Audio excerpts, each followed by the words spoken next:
Ok, t'es nul au squat. Aujourd'hui, on va changer ça et on va transformer ton point faible en point fort. Reste bien jusqu'à la fin de cette vidéo parce que tous les conseils que je vais te donner, ils sont tous aussi importants les uns que les autres. La première chose qui va t'aider, en particulier si tu as le problème d'avoir les coudes qui remontent au moment de remonter sur ton squat, c'est de rapprocher ton grip sur la barre. Personne n'en parle, mais c'est ultra efficace. J'ai découvert ça le mois dernier et depuis mes squats passent beaucoup plus facilement. Quand tes coudes remontent, tu donnes de l'inertie à la barre vers l'avant et en plus de ça, tu mets ton corps dans une position avantageuse pour pousser la barre encore plus en avant. Pas besoin d'être un génie pour comprendre que c'est pas un combo gagnant. En rapprochant ton grip, tu vas t'assurer de bloquer l'amplitude de tes coudes. Tout simplement parce que ton dos va bloquer tes coudes et ça va t'empêcher de te mettre dans une position qui est problématique. Quand tu fais un changement de technique, essaie de ne pas juste analyser le changement de technique que tu viens de faire, mais également ce qui en découle. Récemment, j'ai changé mon écartement de pied. Oui, initialement, j'ai perdu en force, mais actuellement, je vois que je suis en train de retrouver mon niveau et j'ai beaucoup moins tendance à partir vers l'avant. Écarter les pieds, c'est pas un cheat code, ok? La seule différence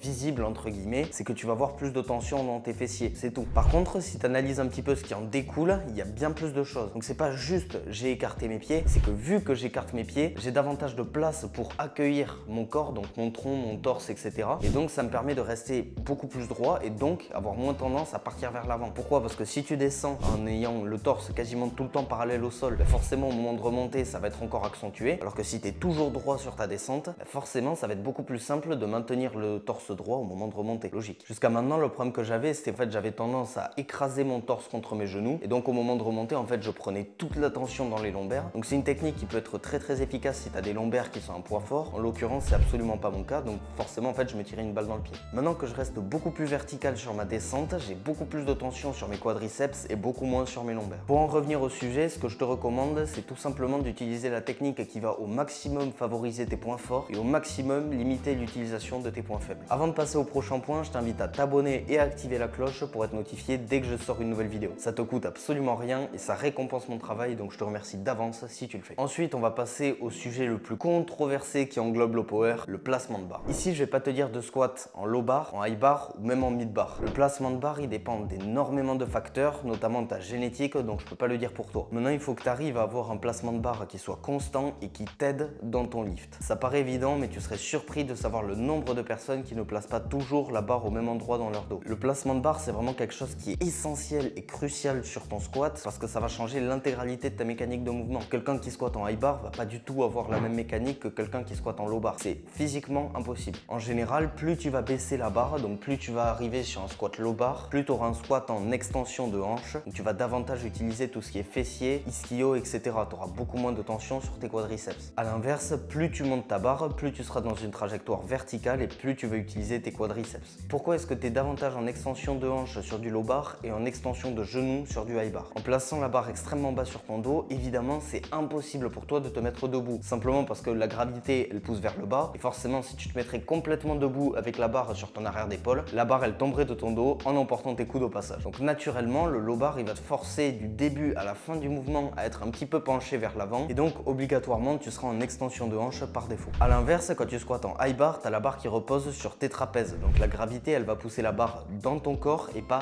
derrière ton corps. Autrement dit, en high bar, tu peux te permettre de rester complètement droit étant donné que la gravité pousse la barre dans ton corps. Un autre point littéralement essentiel si tu veux augmenter ton squat, le bracing. Le bracing, c'est un terme très compliqué qui signifie tout simplement contracter tes abdos et prendre l'air dans ton ventre. C'est un des points les plus importants à focaliser sur ton squat, simplement parce que c'est ce qui va faire la rigidité de ta sangle abdominale. Sans rigidité au niveau de ta sangle abdominale, tu ne peux pas transférer la force que tu produis de tes jambes jusque dans la barre. Autrement dit, tu peux avoir les meilleures jambes du monde, mais si tu n'as pas un bracing qui est en rapport avec la puissance que peuvent fournir tes jambes, tu vas pas pouvoir squatter. Pour faire un bon bracing, déjà je te conseille d'acheter une ceinture. Si tu n'as pas de ceinture de force, déjà dans un premier temps, tu réduis largement tes progrès que tu pourras avoir sur ton squat et ton deadlift. Ça, c'est objectif. Et dans un second temps, c'est un outil qui peut être extrêmement important pour travailler ton bracing. L'objectif final, c'est évidemment de travailler ton bracing et d'avoir aucune difficulté avec ou sans ceinture. Maintenant, quand tu es débutant, c'est important de comprendre que tu sais pas encore faire un bracing efficace. Donc le plus de feedback qu'il va avoir, le mieux ce sera. Si tu le fais dans l'air sans rien du tout, tu sauras pas si tu fais le mouvement bien ou mal. Si tu le fais avec une ceinture, en fait, tu vas directement ressentir la ceinture qui va de plus en plus serrer ton tronc et donc ça va être bien plus efficace. La première étape, ça va être de contracter à fond tes abdos sans faire de mouvement. Pourquoi? Parce que tout simplement, il y a une question de logique à prendre en compte. Tu veux répliquer ce que tu vas faire sur ton squat. Tu te doutes bien que quand tu as ton max sur les épaules, tu vas pas t'amuser à faire un crunch pour contracter tes abdos. peu, simplement parce que la barre elle va te plier en deux. Une fois que tu as contracté tes abdos, tu vas prendre un maximum d'air dans ton ventre et tu vas garder cette position pendant 2 à 3 secondes en gardant tes abdos contractés. Ce processus, si je serais à ta place, je le ferai 2 à 3 fois avant chacune de tes séries au squat et au deadlift. Ça va rapidement t'habituer à faire un bracing de qualité et je t'assure qu'en quelques mois, quelques semaines, ça va très vite te conditionner et tu seras bien plus fort sur tes mouvements. Un autre point très important, le regard. J'ai déjà vu des gens squatter en regardant leurs pieds et ça fonctionne pour eux. Je vais pas te mentir, je n'arrive pas à comprendre. Pour moi, la logique impose que tu fais un squat, tu regardes devant toi. En particulier si tu as ce problème de partir vers l'avant. Si tes hanches remontent avant le reste de ton corps, tu vas placer énormément de tension sur tes lombaires. Et si tes lombaires ne sont pas du tout un point fort, tu risques d'arrondir le dos. Évidemment, c'est pas ce qu'on veut étant donné qu'avec cette technique, tu augmentes largement le risque de blessure et en plus, tu limites largement le potentiel de force que tu peux produire. Concrètement, un muscle il est toujours plus fort à la moitié de son amplitude. Si je te demande de tenir une charge le plus longtemps possible dans cette position, le plus longtemps possible dans cette position et le longtemps possible dans cette position, c'est dans cette position que tu seras le plus fort. Je sais que tu vas me dire ouais mais attends, en bas il n'y a aucune tension etc.